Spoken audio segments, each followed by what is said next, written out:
خوتي وخواتاتي العزاز، السلام عليكم.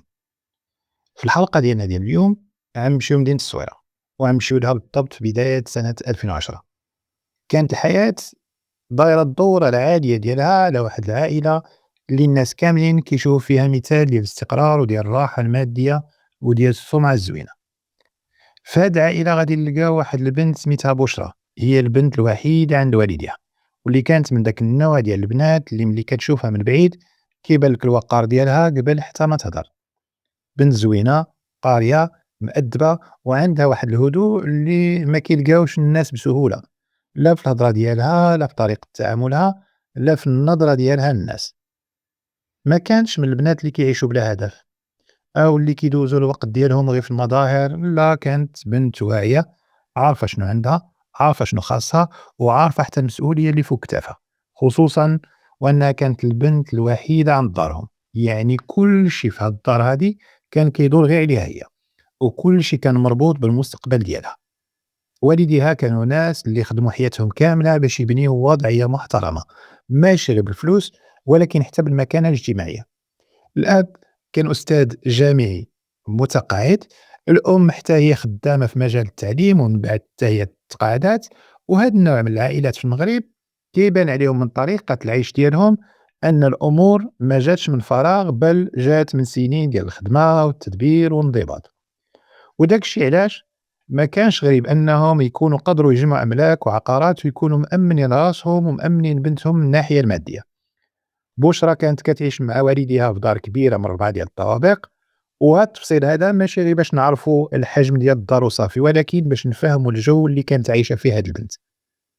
الدار ديالهم ما كانش دار بسيطة، كانت دار واسعة، مجهزة، وكل طابق فيها عنده الاستعمال ديالو، كلشي فيها مرتب ومفرش على أكمل طراز.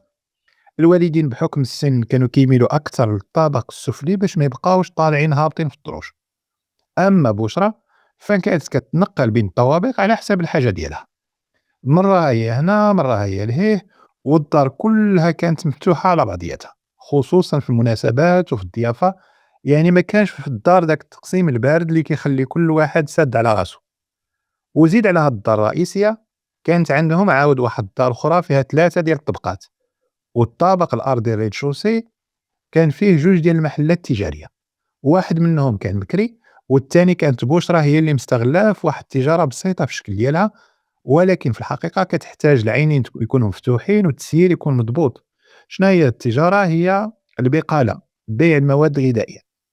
هذا المعطى حتى هو مهم لأنه كيورينا أن بُشرى رغم الراحة اللي كانت عايشاها ما كانش بنت مفشّة، مدلّة أو منعزلة عن الواقع، كانت بنت داخلة في التسيير، عارفة شنو كيكون في هاد المسائل هادي، في هاد التجارة، وعارفة شنو واقع في الممتلكات ديالهم، وكتعرف قيمة الخدمة والاستمرار في المراقبة، حيت الأملاك إلا ما لقاوش اللي يتبعهم كيبداو مع الوقت يفلتوا من اليد ديال مولاهم. وداك الشي علاش الوالدين ديالها من شدة الحرص والخوف، خصوصًا في مجتمع ما كيغيبش فيه الطمع أو النزاعات ديال الورثة، قرروا أنهم يكتبوا بزاف من الأملاك ديالهم والممتلكات بسميتها وهما مازال في الحياة. هذا القرار ما كيجيش غير عبثًا، وكيعني بالواضح أنهم كانوا باغيين يقطعوا الطريق من بكري على أي نزاع ممكن يوقع من بعد، وباغيين يضمنوا أن بنتهم الوحيدة تبقى محمية وهانية، وما تلقاش راسها في واحد النهار من النهارات كتقاتل على حقها مع شي واحد. في نفس الوقت عاود ما كانوش غيديروا هاد الشيك وما كانوش واثقين فيها.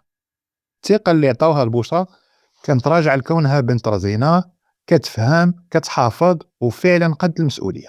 يعني ماشي غير لأنها بنتهم الوحيدة، ولكن لأنها فعلًا كانت مستاهلة داك الاعتماد اللي كيعتمدوا عليها. في بداية هاد السنة هادي بنفسها وقع واحد التغيير بسيط في الشكل ديالو، ولكن هاد التغيير هو اللي غادي يكون مدخل لسلسلة كاملة ديال الأحداث. العامل الأول اللي كان خدام في المحل ديال المواد الغذائية، يعني داك اللي كان مقابل الحانوت، اضطر أنه يسمح في الخدمة ويرجع لبلادو من بعد ما توفات ليه الزوجة ديالو.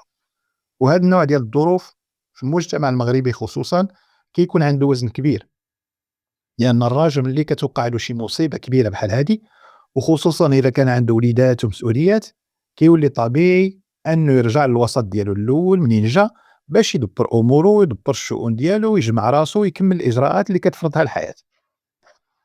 بُشرى فهمات الوضع وما قدّتش تبقى ترغبو أو تشد فيه بزاف، بان ليها من الكلام ديالو أنه ما غاديش يرجع قريبًا أو ربما ما يرجعش نهائيًا. من هنا لقات راسها مضطرة أنها تقلّب على شي واحد جديد اللي يسد هاد البلاصة هادي. وهاد النوع من القرارات إلا شفناه من برا كيبان بسيط، محل خاصو شي مستخدم جديد وهاد الشي اللي كاين، ولكن في الحقيقة هاد الاختيار ماشي ساهل، حيت المحل ماشي غير باب كيتحل ويتسد، المحل راه مورد من موارد العائلة، وبشرى ما كانش غادا تدخل ليه أي واحد بلا ما تراقب وبلا ما تحضي وبلا ما تقابل وبلا ما تشوف واش هاد السيد اللي دخلاتو فعلا قد الثقة والمسؤولية ولا لا. في هاد الظرف هذا بالضبط غيدخل لحياتها صابر. صابر كان شاب اللي ما فحالوش، فقير، جاي من واحد الوسط بسيط، ومن النوع اللي باين عليه من الأول أن الدنيا ما عطاتوش بزاف، وأنه متعود يتزاحم باش يلقى بلاصتو. ما كانش عنده شي سند قوي، وما كانش عنده شي باب آخر اللي محلول في وجهه، وداك الشي علاش كانت هاد الخدمة هادي بالنسبة ليه ماشي غير دخل شهري وصافي، راه كانت مسألة بقاء ومسألة إعانة للعائلة ديالو حتى هي. في مجتمع بحال المجتمع ديالنا، الشاب الفقير اللي كيقلب على خدمة بعرق كتافو كيلقى تعاطف كبير من الناس، خصوصا إلا بان عليه الحشمة والوقار والهدوء والرغبة في الحلال. وهاد الصورة بالضبط هي اللي بان بها صابر في البداية. ما دخلش بحال شي واحد اللي باغي يفرض راسو أو بحال شي واحد اللي كيشوف غير المصلحة القريبة ديالو، دخل من داك الباب اللي كيدخلوا منه بزاف ديال الناس باش يكسبوا الثقة ديال الآخرين، باب الآداب، باب الحشومية، الحاجة، التواضع. هنا خاص الواحد يفهم واحد الحاجة مهمة، بزاف ديال الملفات اللي من بعد كيتحولوا لقضايا جنائية، الجرائم، البداية ديالهم ما كتكونش نهائيًا غريبة أو فيها عنف أو فيها شك أو فيها شي إشارة صغيرة اللي كتخوّف، بالعكس كيكون كلشي عادي، كلشي باين مألوف، وحتى الناس اللي كيدخلوا للحياة ديال الضحايا كيدخلوا من منافذ مشروعة جدًا، خدمة، قرابة، صداقة أو طلب المساعدة. وهذا الشي هو اللي كيخلي البداية خطيرة، لأن الإنسان ما كيردش بالو، ما كيكونش حذر للحاجة اللي كتبان له عادية. وبشرى في هاد المرحلة كانت كدير غير اللي يقدر يديرو أي واحد عنده محل وخاصو شي مستخدم جديد، كتقلب على شخص اللي يخدم يسد الفراغ ويكون فعلا محتاج للخدمة وباين عليه المعقول. هي ما كانش كتعرف أن هاد القرار الإداري الصغير اللي باين عادي بزاف غادي يكون هو الباب اللي غيدخل منه واحد المسار كامل، مسار غيتخلط فيه الزواج بالفلوس والثقة بالطمع والمظاهر بالحقيقة اللي كانت مخبية. هنا كانت البداية هادية في الشكل ديالها، بسيطة في التفاصيل ديالها، ولكن من داخل كانت كتوجد الأرضية القصة ما كان حتى شي واحد كيتخيل النهاية ديالها. منين دخل صابر يخدم في المحل ديال بشرى، ما عطى حتى شي سبب باش يشوفوا فيه الناس شي نظرة خايبة، بالعكس من الأول بان عليه أنه ولد خدام كيعرف يهضر غير بالقياس وكيوقف عند حدوده، وماشي من داك النوع اللي كيبغي يبان بزاف أو يفرض راسو على الناس. كان كيدخل مع الصباح يحل، ينظم السلعة، يراقبها، يهتم بالكليان والزبناء بواحد الطريقة اللي كتخلي أي واحد يرتاح ليه. وبشرى بحكم أنها كانت واعية ومجربة شوية في الناس، ما كانش من النوع اللي كيعطي الثقة ديالها بسهولة، ولكن في هاد المرة لقات راسها مرتاحة معاه بلا ما تحس. ما لقاتش فيه لا تهاون لا قلة احترام لا داك الدخولية ديال بعض الناس اللي كيبان عليهم من الأول أنهم خدامين غير بالوجاه أو عندهم كيديروا وجه هنا وجه لهيه. صابر كان كيخدم بواحد الجدية اللي كتثير الانتباه، وهاد الجدية هي أول باب دخل منه لقلب بشرى. راه بدات كتهتم بيه ودخل لها لقلبها قبل ما يدخل من باب العاطفة أو من باب القرب الشخصي. في الأصل بزاف ديال العلاقات اللي كيبان لينا من بعد أنها كانت متسرعة كتكون البداية ديالها ماشي بالحب المباشر ولكن غير بداك الإعجاب الهادي، واحد كيعجبو في الآخر الانضباط ديالو، الحشمة ديالو، الوقار أو الطريقة اللي كيتعامل بها مع الناس. ومن بعد مع كثرة الاحتكاك كيبدا داك الإحساس كيكبر شوية بشوية بلا ما يدير الحس ولا يدير الصداع. وهذا تقريبا هو اللي وقع هنا. بُشرى بدات كتلقى راسها كتمشي للمحل كتر من العادة، مرة كيكون عندها شي سبب حقيقي كتسول على الخدمة أو على شي سلعة أو على الحساب، ومرة أخرى كتجي غير هكاك، بحال إلا كتقلب غير على مبرر باش تهبط لداك الحانوت وتهضر معاه 2 كلمات وتعاود ترجع. هي ما كانتش واعية من الأول بالتحول اللي بدا يعني كيوقع في الداخل ديالها، ولكن كانت حاسة أن وجود هاد الشاب في المحل ولا مختلف على وجود أي مستخدم واحد آخر. الهضرة بيناتهم ما كانش ثقيلة وما كانش عامرة بالتكلف، وهاد الشي هو اللي خلى التفاهم يكبر بسرعة. كل واحد فيهم بدا كيلقى في الآخر مساحة الراحة. بشرى فعلا لقات عند صابر واحد الهدوء وواحد الاستماع اللي كان مهم بزاف بالنسبة ليها هي، وصابر حتى هو لقى عند بشرى الاحترام والتقدير، وماشي غير أنها هي مولات الشي وخلاص، لا، حيت كانت كتشوف فيه إنسان اللي عنده قيمة كبيرة. وفي المجتمع ديالنا راه هاد النوع ديال المعاملة كيأثر بزاف. الشاب اللي ولف وتعود غير على القساوة أو على النظرة الدونية وكلشي حاقرو، ملي كيلقى وحدة اللي كتعامل معاه باحترام وكتصنت ليه وعاطيه قيمته، كيولي هاد الشي وهاد المعاملة عندها وزن كبير. وهنا من غير ما يحسوا العلاقة خرجت من الإطار ديال المشغل أو المستخدم ديالها ودخلت لواحد المنطقة اللي فيها الميل وفيها رغبة ديال كل طرف أنه يعرف الطرف الآخر كتر.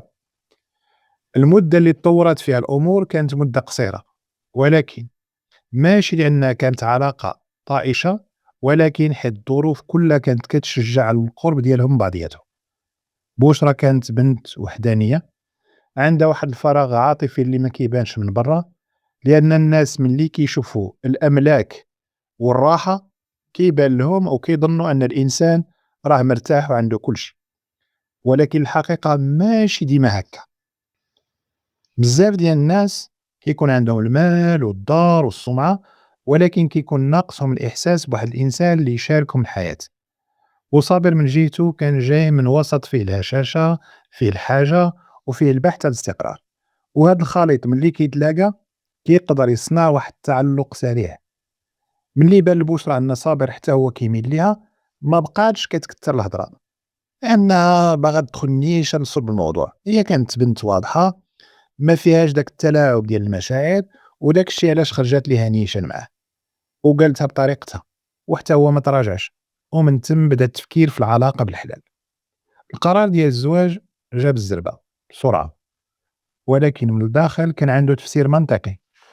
بشرى كانت شافت في صابر ولد معقول داخل سوق راسو كيخدم وعنده حشمة وماشي من داك النوع اللي كيجري غير مور المظاهر، وهي أصلا ما كانش كتقيس الناس بميزان الفلوس.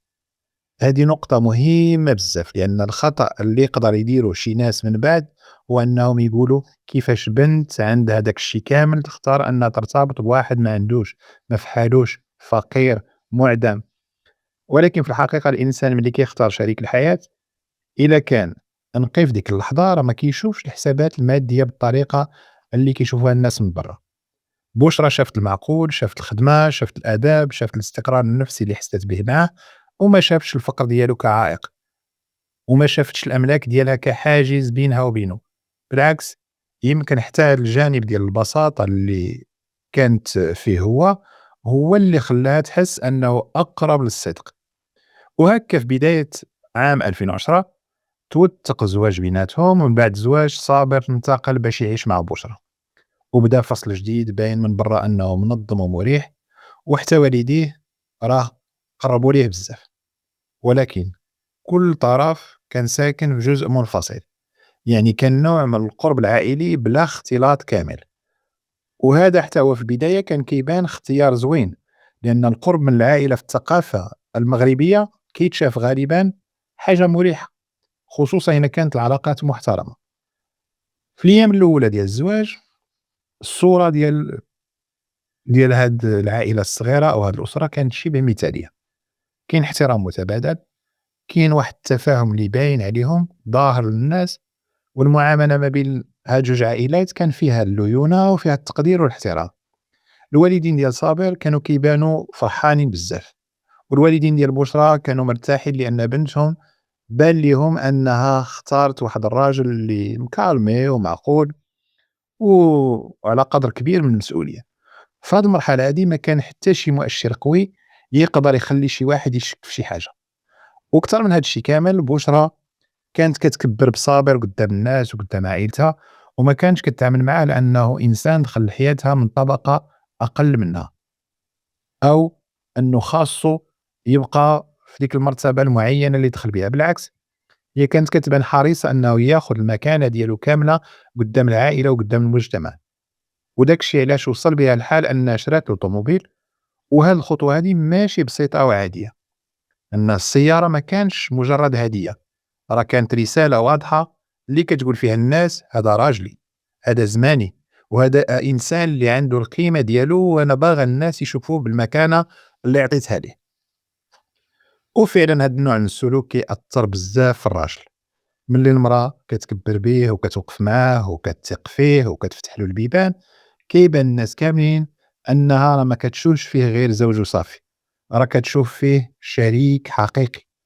وبوشرى دارت كتار من هاد الشي، ما بخلاتش عليه لا في المعاملة لا في المال لا في الراحة، كل ما عندها تقريبًا ولات كتشوفه مشترك بيناتهم، ما شداش راسها في داك المنطق ديال هذا ديالي وهذا ديالك، دخلاتو لحياتها كاملة وخلاتو يتصرف براحة ويصرف ويتحرك بحرية ويعيش الإحساس بأنه ولا فعلًا مول الدار ومول الري والشوار، وماشي غير واحد جابوه من المحل وطلعوه لفوق يسكن. من هنا بالضبط كيبدا واحد الدرس اللي كيبان بسيط ولكن خطير. الثقة فعلًا هي من أجمل الحوايج في العلاقة، ولكن إلا تعطات بكمية كبيرة فوق القياس، راه حتى الماء إلا سقيتي به واحد الشجرة وكترتي لها من الماء راه كتموت. إلا عطيتي الثقة وداك الشي اللي كتملك كامل في وقت قصير ومع شخص اللي مازال ما كتعرفوش مزيان، راه كتولي حتى هاد الثقة باب من أبواب اللي يقدر يدخلوا منه المشاكل. ماشي لأن بُشرى غلطات في النية ديالها، بالعكس هي النية ديالها كانت صافية، ولكن حيت النية الصافية بوحدها ما كتضمنش دائمًا النتيجة الزوينة، راه خاصنا نميرد البال. هي تصرفت بمنطق المشاركة الكاملة ومنطق أنها لقات راجل اللي يستاهل، حاولت من البداية تعطيه الإحساس بالأمان والانتماء، وهذا من ناحية إنسانية هو حاجة مفهومة ومؤثرة، خصوصًا أن الإنسان ملي كيحب بصدق، ملي كيبغي بالنية، راه كيولي باغي يطمئن الطرف الآخر بجميع الطرق. ولكن اللي ما كانش باين في هاد المرحلة هو واش الطرف الآخر كان كيشوف هاد السخاوة بنفس العين ولا لا، واش كان كيتلقى هاد الثقة بضمير، ولا كان كيبدا من الداخل يتعود على الامتيازات اللي دخلات له في مرة واحدة. لأن بعض الناس ملي كتفتح ليهم البيبان بالزربة بسرعة ما كيبداوش يسولوا كيفاش يحافظوا على النعمة وعلى الخير، راه كيبداو يتعاملوا معاه كأنها حق مكتسب وكأن داك الشيء وداك الرزق راه ديالهم من الأصل. وهنا وقبل حتى ما تبان المشاكل، راه كانت الأرضية كتوجد في صمت، زواج اللي بان ناجح، احترام ظاهر، علاقة كتكبر بسرعة، ولكن تحت هاد الصورة الهادئة كانت كاينة تفاصيل صغيرة ما بايناش للناس، وغادي يكون عندها من بعد ثمن غالي وغالي بزاف. في الصيف ديال سنة 2013 ومن بعد تقريبًا 3 سنين على الزواج ديال بُشرى وصابر، وصلت القصة لذاك المنعرج اللي كيبدل كلشي في ثواني. من برا الحياة كانت مازال باينة مستقرة، والناس اللي كيشوفوا هاد الزوجين من بعيد ما كانش عندهم حتى شي سبب اللي يخليهم يتوقعوا أن النهاية غادا تكون بهاد القسوة هادي اللي غنشوفوها. ولكن الجرائم اللي كتوقع وسط البيوت، يعني كتوقع داخل العائلة في الغالب، ما كتعطيش في الأول إشارات واضحة للناس اللي على برا، كيبقى كلشي باين عادي حتى كيوقع داك الشي اللي كيقطع الخيط مرة واحدة. في واحد العشية الوالدين ديال صابر كانوا راجعين للدار من بعد ما خرجوا مع الصباح. النهار بالنسبة ليهم كان داز بشكل عادي وما كانش كيبان فيه حتى شي حاجة اللي كتوحي بأن راه كاين شي خطر. ولكن ملي قربوا للدار وانتبهوا للباب ديال الدار بشرى وصابر، كيطلوا فيه كيلقاو الباب محلولة شوية، ماشي محلولة حتى للطرف، ماشي مشرعة، ولكن ما مسدوداش بالطريقة العادية. هنا في الواقع كيبدا الإحساس بالقلق. كيبدا الخوف لأن الباب ديال الدار فيها ناس، وخصوصًا وسط النهار أو العشية إلا بان الباب ماشي في بلاصتو راه كيخلع. هُما في الأول يمكن ما فكروش مباشرة في شي حاجة اللي خطيرة، وممكن جا في بالهم أن بُشرى أو صابر خرجوا زربانين أو نساو هاد المسألة هادي، نساو يسدوا الباب مزيان، أو ربما كاين شي سبب بسيط اللي حنا ما عارفينوش. ولكن في الديور، في البيوت، هاد التفاصيل الصغيرة هي اللي كتسبق أحيانًا الصدمة الكبيرة.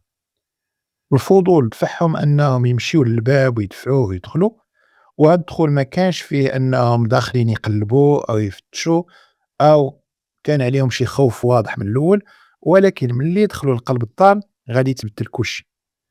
لقاو بشرى طايحة في الأرض. المشهد كان صادم لأنهم ما لقاوهاش جالسة أو سخفانة أو فاقدة الوعي ولا فاقدة التوازن. السيدة كانت مليوحة بطريقة كتخلي أي واحد يشوفها يحس أن الأمر ماشي عادي. وهنا من طبيعة أي إنسان قريب أول رد فعل كيكون هو محاولة الإنقاذ. قربوا منها، كيحاولوا يهضروا معاها، كيحاولوا يفيقوها، بداو كيصفقوا لها حدا ودنيها، بقاو كيسولوها واش كتسمعهم ولا لا، ولكن ما كانت حتى شي استجابة. في هاد اللحظات أو الثواني راه بقات كدوز ثقيلة بزاف، لأن العقل كيبقى معلق بين جوج احتمالات: يا إما الإنسان اللي قدامنا باقي حي وغير سخفان، يا إما وقع داك الشي اللي خايفين منه. الأب ديال صابر قرب كتر، بدا كيتصنت للنبض ديالها، ومن تما بان ليه داك اليقين الخايب: بشرى فارقة الحياة. وهذيك اللحظة بالذات كتكون غالبًا هي اللحظة اللي كتخرج فيها الواقعة من خانة شي حاجة وقعات لخانة راها كارثة وقعت ماشي شي حاجة بسيطة. ومن ثم ما كانش قدامهم غير حاجة وحدة، هو أنهم يتصلوا بولدهم صابر. عيطوا له قالوا له خاصك تجي دابا للدار، مرتك راه ماشي هي هاذيك. هاد العبارة رغم البساطة ديالها راه فيها واحد الثقل كبير. ما قالولوش بشكل مباشر أن مرتك راها ماتت، لأن حتى اللي كيشوف المشهد أحيانًا ما يقدرش ينطق بالحقيقة من أول مرة، كيكون ما مأكدش 100%. كيلتجأ لعبارات اللي ناقصة وما كيعطيش الحقيقة كاملة، عبارات مبهمة ولكن المعنى ديالها كيوصل. صابر اللي كان في المحل وما بعيدش بزاف على الدار رجع بالزربة. المسافة كانت قصيرة، ولكن في هاد الحالات غير دقيقة كتبان بحال الساعة. ملي وصل شاف بوشرة في داك الوضع، وأول تصرف دارو هو عيط لومبولونس، عيط للإسعاف، من بعد عاود عيط للبوليس. ومن جهة الشكل التصرف ديالو كان هو التصرف المنتظر من أي زوج اللي لقى مراتو طايحة ومفارقة الحياة. وهذا الشيء مهم لأن بزاف ديال القضايا الجاني الحقيقي كيحرص من الأول باش يدير السلوك اللي كيبان عادي ومنطقي، باش ما يبانش مختلف على أي شخص آخر مصدوم.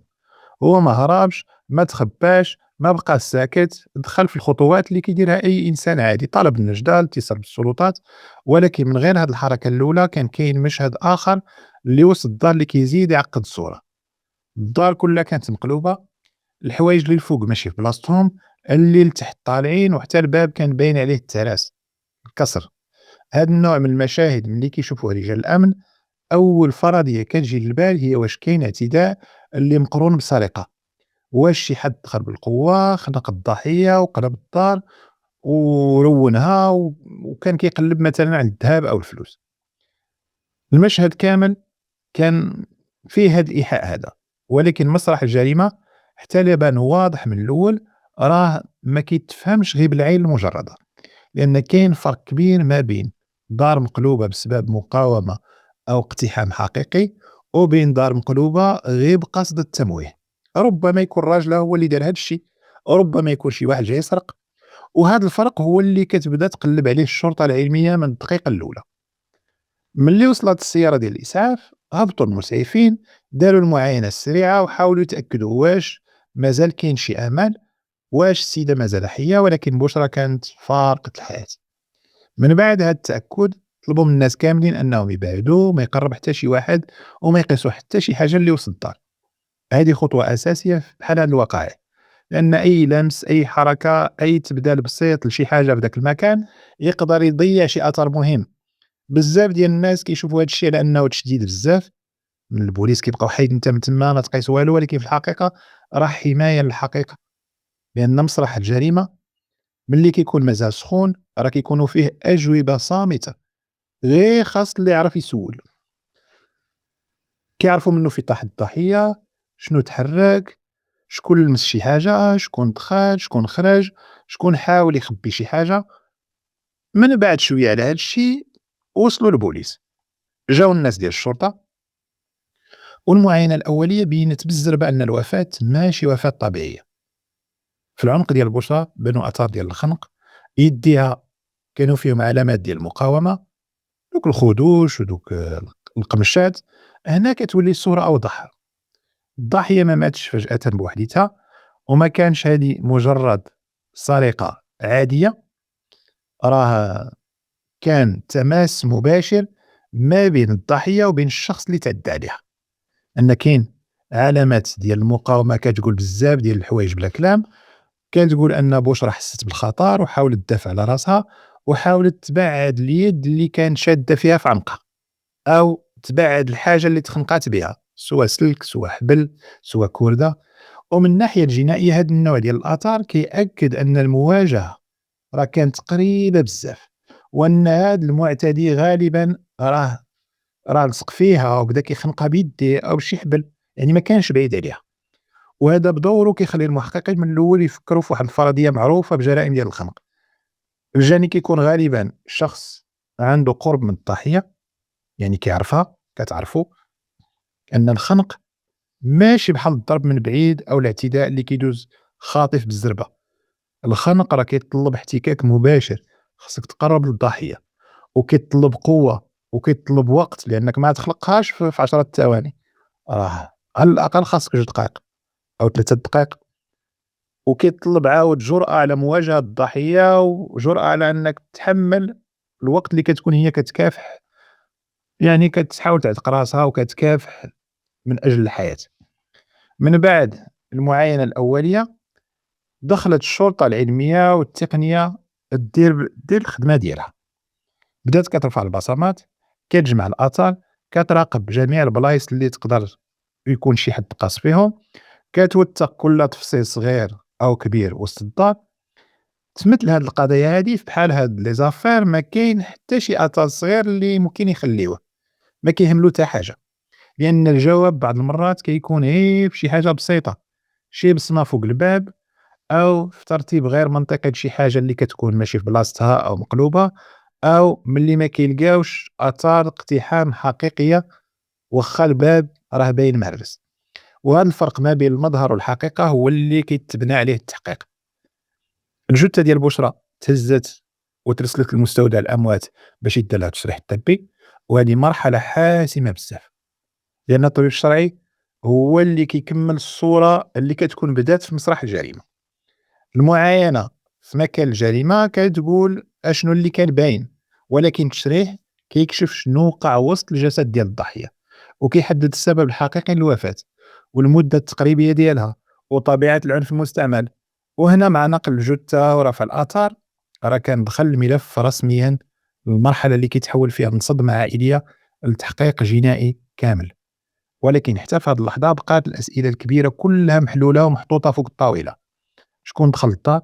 واش فعلًا كاين شي سارق مجهول؟ واش هاد التراس حقيقي والّا مصنوع؟ وعلاش الضحية هي الوحيدة اللي تعرضت للخنق وسط الدار فيها ناس اللي قرابين منها؟ وهاد الأسئلة هادي ما كانش عندها جواب في ديك الوقيتة، ولكن المشهد كامل كان كيوحي بأن هاد الشي اللي وقع راه ماشي صدفة، ماشي حادث عابر، هاد الشي راه مسألة مقصودة، والجاني عرف مزيان أشنو يدير، أو على الأقل حاول يبان للناس أنه عرف كيفاش يخبي داك الشي اللي دار. من هنا بدا التحقيق الحقيقي. من بعد مسألة المعاينة الأولى وسط الدار، من بعد ما ترفعات الجثة وتجمعات الآثار الأولية من مسرح الجريمة، الملف دخل مباشرة للمرحلة اللي كتبدا فيها الأسئلة كتضيق، وكتبدا فيها الدائرة كتقرب أكثر من الناس اللي كانوا محيطين ببشرى. في مثل هذا النوع ديال القضايا، وخصوصا إذا كانت الجريمة وقعت وسط الدار، المحققين ما كيبداوش من بعيد، كيرجعوا للناس اللي عايشين في الدائرة الأولى ديال الضحية. شكون هاد الناس؟ الزوج، العائلة القريبة، الناس اللي كيدخلوا وكيخرجوا من عندها، الناس اللي كيعرفوا العادات ديال الدار والتوقيت ديال الحركة فيها. وداك الشي علاش أول اسم خرج عندهم بشكل طبيعي هو صابر راجلها، ماشي حيت البوليس كانوا باغيين يحملوا المسؤولية ليه هو من الأول، ولكن لأن القاعدة في البحث الجنائي كتقول أن الزوج أو الزوجة كيكونوا أول ناس كيتسولوا في مثل هاد الجرائم هادو، حيت هما أكتر ناس عارفين التفاصيل ديال الحياة اليومية ديال الشريك ديالهم، هما أكتر ناس يقدروا يفسروا شكون كيجي شكون كيمشي، واش كانت مشاكل بيناتهم، واش كاين توتر، واش كاين شي عداوة، واش وقع شي تغيير في السلوك في الأيام الأخيرة. صابر في هاد المرحلة راه بقى محافظ على رواية وحدة من الأول كيقولها، رواية واضحة من برا، ولكن واش هي الحقيقية ولا لا الله أعلم. شنو قال؟ هو قال للمحققين أنه النهار كامل دوزو في المحل وما خرجش نهائيًا، وراه حتى الغدا في الدار باش يجي يتغدى راه ما جاش يتغدى، بقى مقابل الخدمة حتى جاه الخبار ورجع للدار. هاد النوع من الأجوبة كيبان مرتب، بسيط، مباشر، وهذا الشيء في بعض المرات كيعطي انطباع أولي أن الشخص راه موجد راسو نفسيًا باش يجاوب، وأنه فكر مزيان في شنو غادي يقول، ولكن المحقق المتمرس ما كيكتفيش بجواب مرتب، لأنه عارف أن الروايات اللي كتكون كاذبة بزاف ديال المرات راه كتكون هي اللي مرتبة بزاف، لأن مولاها كيكون موجدها. من بعد يعني من مور ما كملوا مع صابر جا الدور على والديه، حيت هما أصلا اللي بلو، هما قالوا أنهم خرجوا مع الصباح مشاو عند بنتهم اللي كانت عيانة شوية في مدينة الصويرة، وبقاو عندها النهار كامل وما رجعوا حتى العشية، وفي ديك اللحظة بالضبط وقع الاكتشاف ديال الجثة ديال مرت ولدهم. من جهة الشكل هاد الرواية حتى هي ما فيهاش شي خلل كبير، خصوصًا أنها رواية معقولة، أب وأم اللي كبار في السن عندهم بنت مريضة مشاو يزوروها يطمئنوا عليها ودوزوا عندها النهار كامل، ولكن التحقيق ما كيتبناش على الحاجة اللي معقولة بوحديتها، راه خاصنا نتبتوا منها، لأن حتى الرواية المعقولة اللي ما سندوهاش المعطيات كتبقى غير كلام وهضرة خاوية. من بعد جا الدور وجات النوبة ديال الوالدين البشرى، هنا زاد الملف تعقد شي شوية، حيت هاد الناس كانوا في الدار النهار كامل، وواخا كانوا في الدار قالوا أنهم ما شافوا ما سمعوا حتى شي حاجة. من الأول هاد النقطة ممكن تصدم أي محقق، كيفاش جريمة خنق وقعت وسط الدار والناس اللي في الطابق التحت ما حسوا بوالو، ما كانش غوات، ما كانش حركة، ما كانش احتكاك، ما كان حتى شي صوت ديال مدابزة أو مقاومة أو دفيع، ما يمكنش. وهكا علاش هاد الأسئلة هادي كلها مشروعة، وكتبان في الأول أنها أسئلة اللي نقدروا نضغطوا بها على الوالدين البشرى كتر، وما كتبانش أنها كتبرئهم هاد الأسئلة هادي، ولكن من بعد التعمق في الاستماع ليهم وصبروا معاهم المحققين في طرح الأسئلة، بدات الصورة كتعطي تفسير منطقي. الأب أصلًا السمع ديالو ناقص بشكل واضح وماشي غير شوية، راه لدرجة أن الأصوات العادية ما كتوصلوش مزيان، خصوصًا إلا ما كانش الواحد قريب ليه بزاف وما حاولش يغوت، يعني ما يقدرش يسمعك. الأم عاود كانت كتاخد واحد الدوا معروف بأنه كيدخلها في نعاس ثقيل نعاس طويل مور الغدا، وهذا الشيء خلى المحققين يفهموا أن احتمال أن الوالدين ما حسوا بوالو، وهذه ماشي مسألة مستحيلة لأن دابا ولا واضح علاش ما سمعوش. هنا كيبان واحد الفرق مهم في البحث، المحقق ما كيكتفيش بالاستغراب، بل كيدور ويقلب ويشوف شنو هو التفسير الواقعي، حيت فعلا كاين بزاف ديال الجرائم اللي كتوقع في الديور اللي كتكون عامرة بالناس ومع ذلك ما كيحس بها حتى شي واحد، إما بسبب المرض أو سبب السن أو بسبب الدواء أو التخدير اللي كيكون بشي دوا ديال النعاس، أو بسبب حتى التوترات السابقة اللي كتولي تخلي الإنسان يتجاهل بعض الأصوات، لأن حتى الراس ديالو كيكون عامر لداخل عنده الدق وعنده الصداع في الراس. هنا جات واحد النقطة أخرى اللي زادت تعمقات الفهم، الوالدين ديال بشرى بشكل غير مباشر صرحوا للمحققين أنهم ما بقاوش يعني كيدخلوا في التوتر اللي ولا كاين باين ما بين بنتهم وبين راجلها، يعني كان الصداع. وهاد الجملة رغم أنها باينة بسيطة راه كتفتح واحد الباب مهم بزاف، لأنها كتقول أن الدار ديال بنتهم ما بقاتش مكالمية كما كانت باينة للناس من الأول، وأن الخلافات بينها وبين راجلها ولات متكررة لدرجة أن الأب والأم تعودوا يسمعوا الصداع والغوات والمعايرة و وكيحسّوا بأن الجو مكهرب، يعني ملي شافوا هاد الشي كتر ما بقاوش كيتدخلوا بيناتهم كل مرة.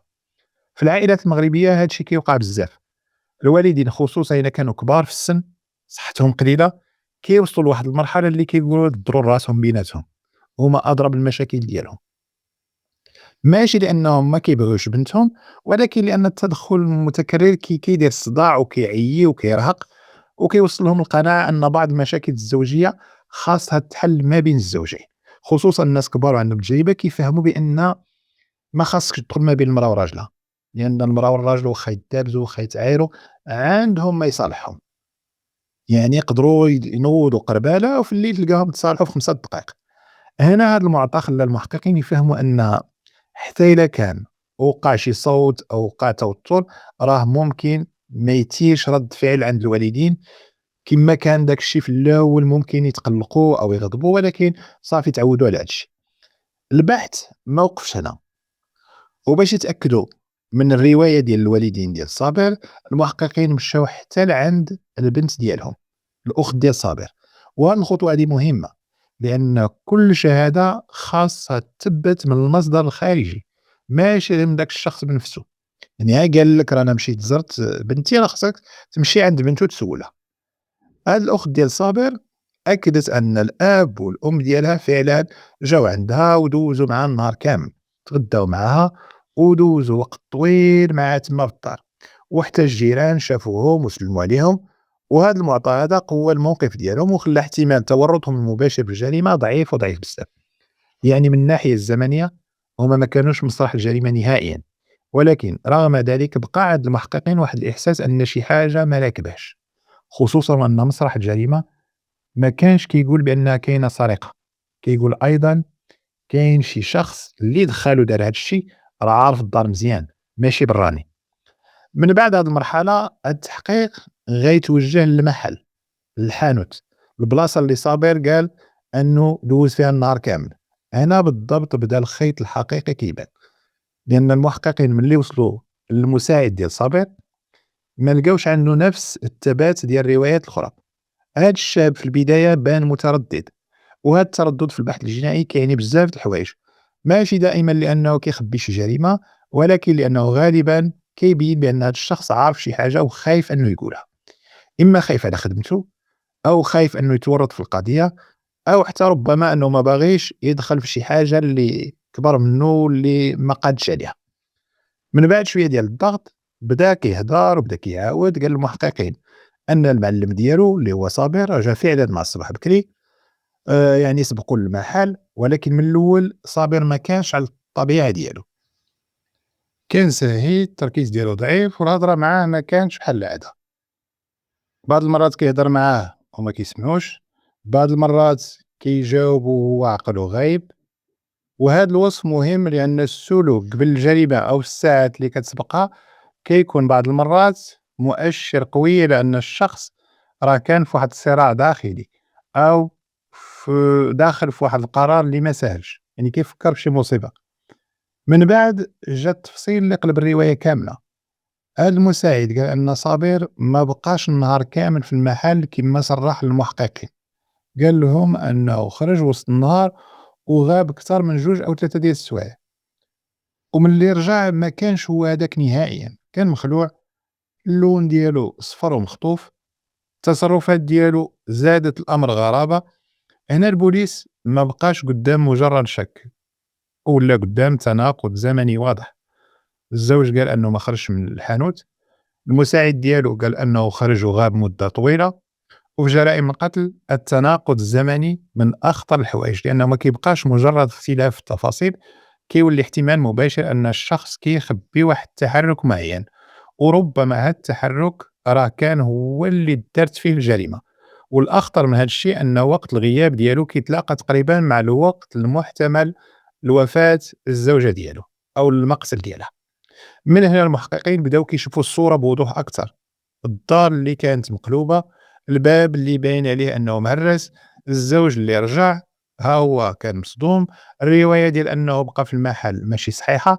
هاد العناصر كاملة بدات كتبان لهم ماشي بحال حقائق مستقلة، ولكن كتبان أجزاء من مشهد واحد، ممكن يكون فيه واحد التمويه مقصود، لأن اللي كيكذب في التوقيت راه غالبًا كيكون عنده سبب كبير باش يخبي الحقيقة، واللي كيبني لك حكاية كاملة على أنه كان في واحد البلاصة أخرى وهو في الحقيقة كان ما فيهاش، كان غايب، راه ماشي ساهل نصدقوا من بعد داك الشي اللي كيقول في التفاصيل الأخرى.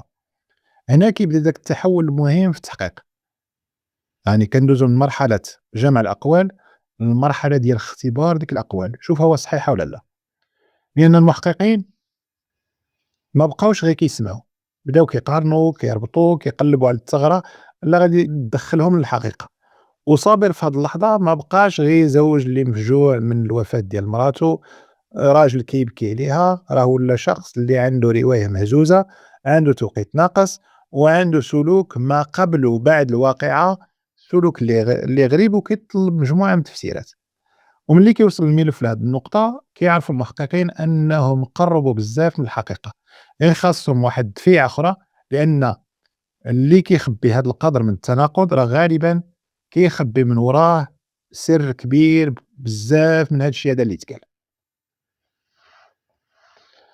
ملي شدوا المحققين للخيط الحقيقي وبدات التناقضات اللي في الهضرة ديال صابر كتبان وحدة مورا وحدة، ما بقى قدامه في الأخير غير يعترف. وتحت الضغط ديال البحث وتحت المواجهة بين الأقوال ديالو وبين داك الشي اللي صرح به المساعد ديالو في المحل في داك الحانوت، صابر قالها بصريح العبارة: أنا اللي قتلت بشرى، أنا اللي خنقتها بيديا. ولكن هذا الاعتراف هذا بالفعل بوحدو ما كافيش باش يتفهم الملف كامل، لأن السؤال اللي كيبقى ديما هو علاش قتلتيها؟ كيفاش واحد الراجل اللي عاش مع هاد المرأة وكانت كتثق فيه وكانت موفرة له السكن، موفرة له المكانة الاجتماعية، وموفرة له حتى داك الاحترام قدام الناس، يقدر يوصل لداك القدر من القسوحية ومن الجفاء يعني باش تقتل وحدة اللي دارت فيك الخير، راه المسألة ما كتفهمش.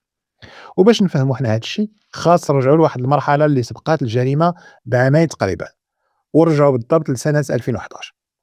من بعد عام واحد فقط على الزواج، في هذيك الفترة من الطبيعي جدًا أن موضوع الولاد يبدا كيهضروا عليه بيناتهم، ماشي غير لأنهم جوج أزواج جداد، ولكن حتى لأن العائلتين بجوج، سوا العائلة ديال بوشرى وديال صابر، كانوا كيشوفوا في الحفيد هو الامتداد الطبيعي ديال هذا الزواج، وخصوصًا في مجتمع كيولي فيه الإنجاب والولادة في بزاف ديال المرات ماشي غير رغبة شخصية، ولكن كيولي واحد الضغط عائلي ونفسي واجتماعي.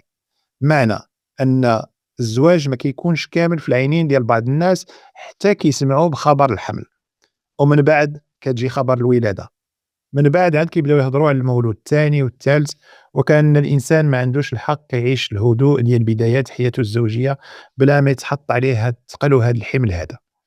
صابر وبشرى في الأول دخلوا في هاد المرحلة بحسن نية وبأمل عادي، داروا اللي كيديروا بزاف ديال الأزواج، صبروا تسناو قالوا يمكن الوقت مازال بكري، يمكن الأمور غادا تجي بطريقة عادية بلا ما نتقلقوا، ولكن دازت الشهور، المحاولات كتروا وما كان حتى شي حمل. وملي كيطول هذا الانتظار كيبدا الشك كيدخل القلب، وكيبداو الأزواج بجوج كيمشيو من مرحلة الأمل الهادي لمرحلة الترقب، من بعد كتجي مرحلة القلق الحقيقي ومرحلة الخوف. هنا جا القرار ديال الفحوصات الطبية، الطبيب اللي مشاو عنده طلب التحاليل والفحوصات اللازمة، ومن بعد خرجت النتيجة اللي كانت قاسية على بشرى بزاف. النتيجة هو أن بشرى ما كتقدرش تولد. هاد النوع من الأخبار كيكون ثقيل على أي امرأة، ماشي فقط من الناحية الطبية ولكن حتى من الناحية النفسية، خصوصًا إذا كانت هاد المرأة عايشة في وسط اللي كيعطي للأمومة وزن كبير بزاف، وسط اللي كيخلي المرأة تحس أحيانًا أن قيمتها ناقصة إلا ما جابتش الولاد.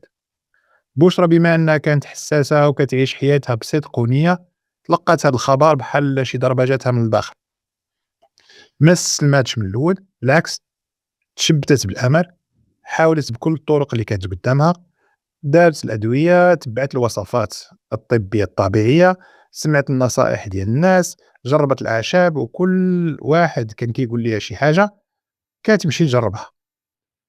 هاد الشي جربيه راه ممكن ينفع، مسكينة كتشد فيه بحال العمى في الظلمة، ماشي لأن عندها يقين أنها غتولد، ولكن لأن الإنسان ملي كيتعلق بالأمل راه كيتشبت بأي خيط ولو يكون صغير ولو يكون ضعيف.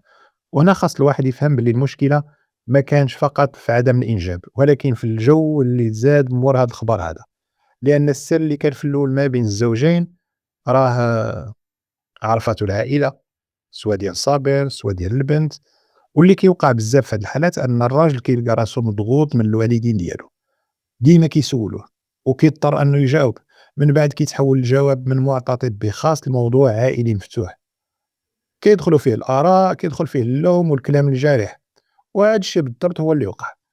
ملي وصل الخبر للعائلة ديال صابر ما وقفاتش الأمور عند حدود الحزن أو التأسف، بالعكس تبدلات المعاملة كاملة. الناس اللي كانت بشرى حاسنة ليهم وجابتهم سكناتهم في الدار ديال والديها، وقفات معاهم واهتمت بيهم، دغيا قلبوا وجههم بالزربة. وبدل ما يشوفوا أن هاد الشي قضاء وقدر وأن المرأة ماشي بيديها تبدل داكشي اللي كتب عليها الله، بداو كيعايروها كيجرحوها وكيعاملوها على أنها هي السبب في الحرمان الكامل ديال ولدهم من الذرية ومن الإنجاب. الكلام اللي كيتقال في هاد النوع من الظروف كيكون قاسي بزاف، حيت ما كيبقاش مجرد كلام، راه كتولي طعنات يومية كتوصل الإنسان لواحد ما كيبقاش صابر. وبشرى اللي كانت من قبل كتعيش في دارها بحرية براحة وكتعامل بثقة ومحبة، ولات كتعيش واحد الجو خانق، جو فيه الإهانة، فيه التلميحات، فيه الضغط الصامت والضغط المباشر. وكل مرة كتسمع فيها هاد الهضرة راه كانت بحال كتريب من الداخل شوية بشوية. النفسية ديالها بدات كتهرس، ولات كتعصب بالزربة، كتقلق، كتوتر، وبعض المرات كتبكي غير بوحديتها، لأن الإنسان ملي كيتحاصر في بلاصة اللي كان المفروض أن ديك البلاصة يجيه منها الأمان، راه كيولي حتى الهوا اللي كيتنفسو ثقيل عليه. والديها حتى هما بداو كيلاحظوا هاد التغيير، ما كانوش محتاجين شي حد يقول ليهم أشنو واقع، لأن البنت اللي كانت مضبوطة وهادية وواقفة على رجليها ولاو باينين عليها علامات ديال التعب النفسي وديال الضغوطات. ومن هنا بدات عندهم القناعة أن بنتهم راه كدوز مرحلة صعيبة وسط بيت الزوجية. ولكن حتى هما بحكم السن وبحكم طبيعة المجتمع ما كانوش ديما قادرين أنهم يتدخلوا بالقوة اللازمة، كيتألموا في صمت، كيشوفوا بعويناتهم، ولكن اليد قصيرة قدام واقع كيتبنى وراء الأبواب المغلقة كما كيقولوا، أن البيوت أسرار، ما يمكنش يدخلوا ما بين المرأة وراجلها، واخا ديك المرأة راها بنتهم. أما صابر هنا بان له الوجه الحقيقي ديالو شوية بشوية وبالتدريج. من برا كان كيبان حتى هو مضغوط، وكأن العائلة ديالو حاطاه ما بين المطرقة والسندان، من جهة والديه باغي الحفيد بأي شكل، ومن جهة ها هي مراتو كيشوفها مدمرة نفسيًا. ولكن من الداخل كان كاين واحد الطمع آخر، طمع اللي ما كيشوفوش الناس كاملين. صابر مع الوقت ما بقاش كيشوف بشرى كزوجة فقط، ولا كيشوف حتى في الأملاك ديالها. وهاد النقطة كتبدل الفهم ديال القصة كاملة، لأنه لو كان الراجل فعلًا عنده داك الحب الصادق كان يقدر يختار وحدة من الجوج، إما يبقى معاها ويشد فيها قدام الناس كاملين، أو يمشي في الطريق اللي كيعتبرها هو مناسبة ليه ولكن بوضوح وبانفصال قانوني. انطلقوا ماشي رزقك مزيان وانت خايبة. اللي وقع هو أنه بدا كيفكر بعقلية أخرى، إطلاق غادي يخرجني من العلاقة بلا ربح بلا مكاسب، يعني غادي يخسر السكن، النفوذ، الراحة، والصورة اللي ولات عنده قدام الناس، يعني داك المركز الاجتماعي اللي ولا عنده ملي تزوج بهاد السيدة هادي. هاد التفكير كيبين أن العلاقة عنده ما بقاتش مبنية على المودة والرحمة ولكن على الحسابات، الحسابات المادية بالخصوص. زاد على هادشي أنه وصل حتى لمرحلة اقترح على بشرى أنه يتزوج بامرأة أخرى اللي تولد ليه الذرية، على أساس أن الحياة بيناتهم تبقى غادة ماشية والأطفال يترباو مع بعضياتهم. من جهة سطحية يقدر شي واحد يشوف هذا المقترح كحل، ولكن في الحقيقة راه هذا المقترح كان إهانة كبيرة، لأنه كيقول لبشرى بشكل غير مباشر أنتِ غادا تبقاي ولكن ناقصة، وغنجيب اللي تكمّل داك النقص اللي عندك. وهي بطبيعة الحال رفضات هاد المسألة هادي، والرفض ديالها مفهوم، لأن أي امرأة في هاد الظرف غادي تحس أن ماشي غير الجسد ديالها اللي تأذى بهاد الخبر، ولكن حتى الكرامة ديالها راها كتهتز. صابر من جهته ما قبلش أنه يتخلى على الأملاك ديالها، يعني لا هو قبل يعيش مع الرفض بكرامة، ولا هو قبل يطلّق يمشي في طريقه، هو بقى شاد كيلعب على الحبلين، وبقى شاد الطرفين بجوج، يرضي العائلة ديالو اللي باغا الولاد، وفي نفس الوقت ما يضيّعش الامتيازات اللي دخل ليها من خلال بوسة، لا هو ولا عائلته، لأن حتى عائلته مستافدة.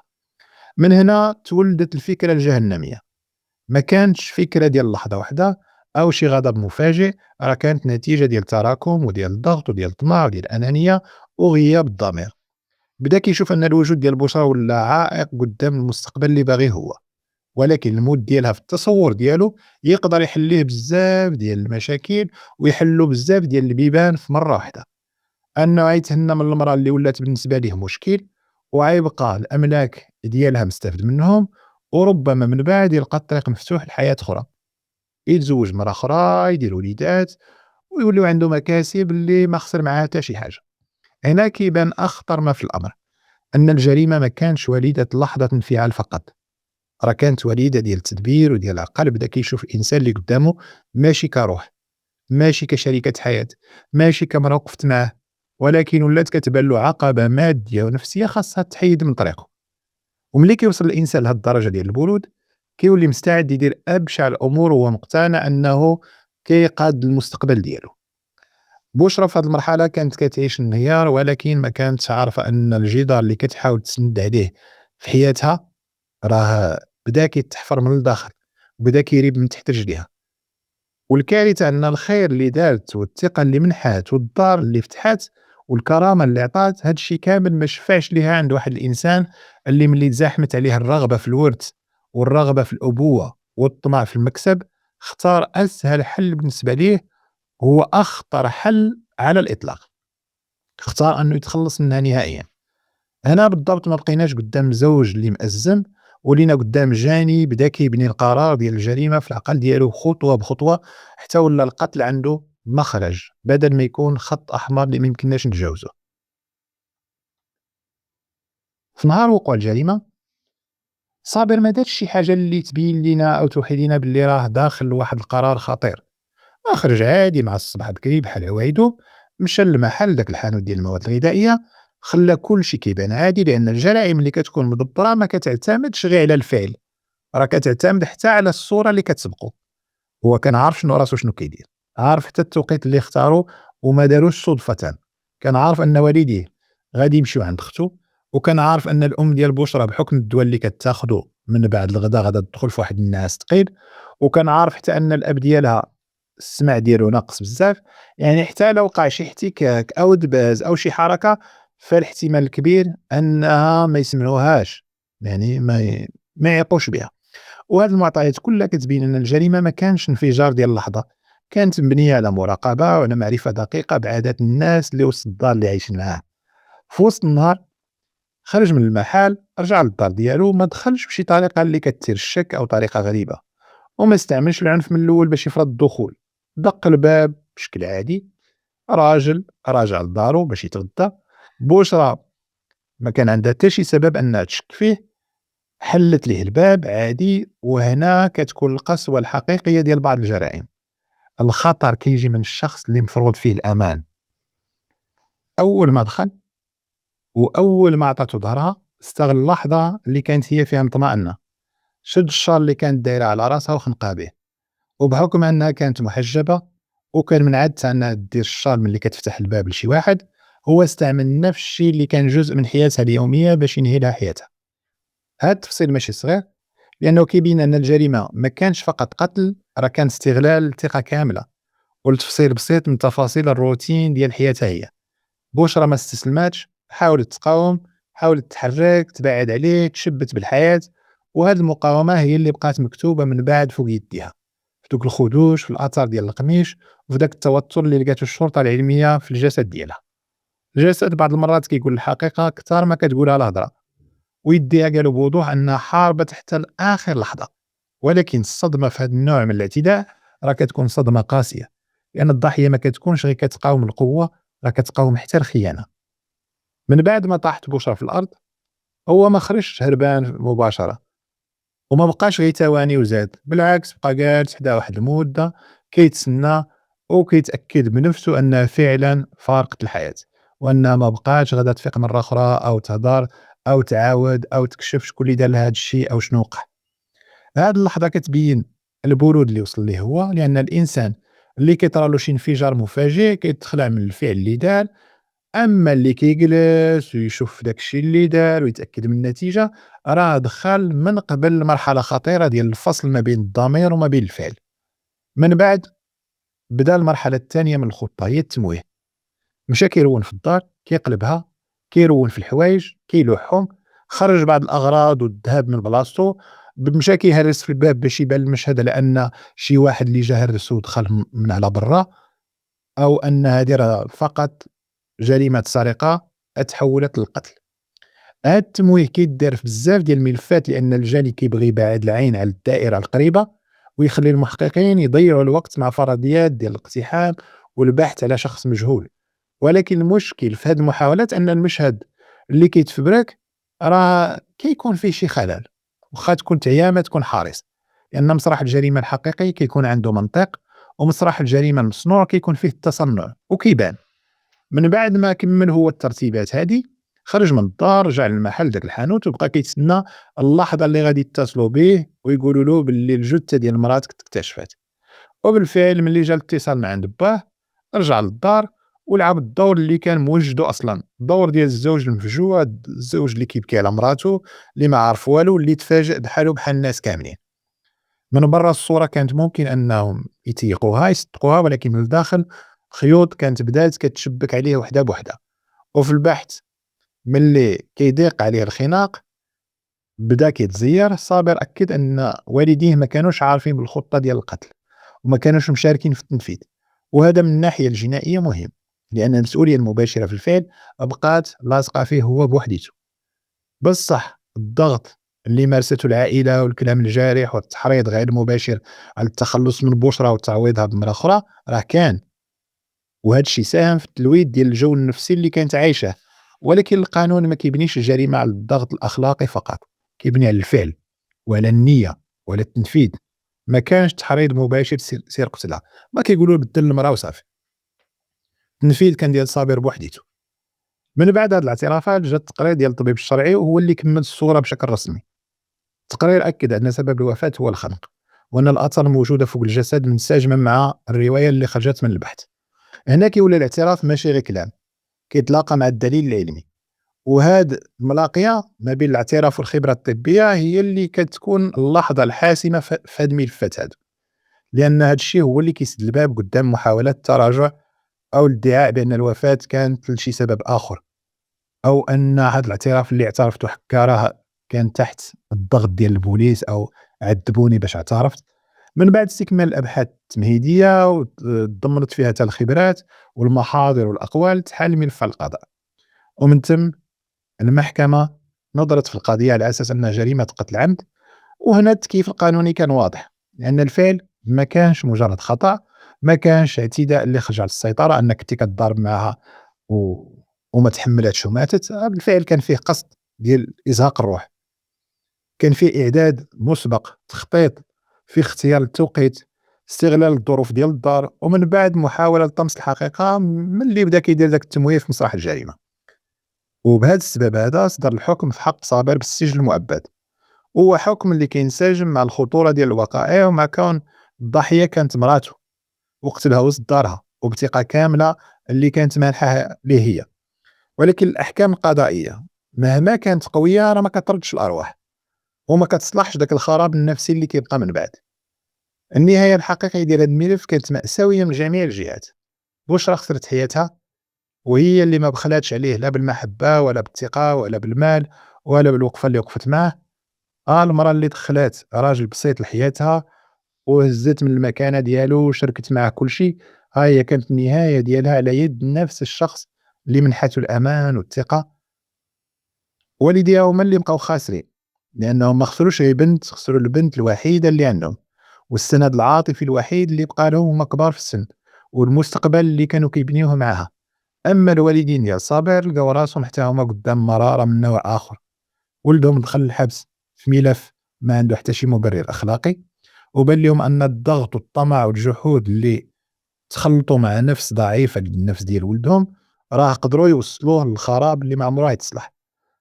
والعبرة اللي كتخرج من هذه القضية ماشي غير أن الطمع كيقتل، ولكن حتى أن الإنسان ملي كيبدا يشوف الشخص الآخر اللي معاه من زاوية المنفعة، كيقدر يوصل للمرحلة اللي كيمحي فيها كل التاريخ ديال الخير اللي كان بيناتهم.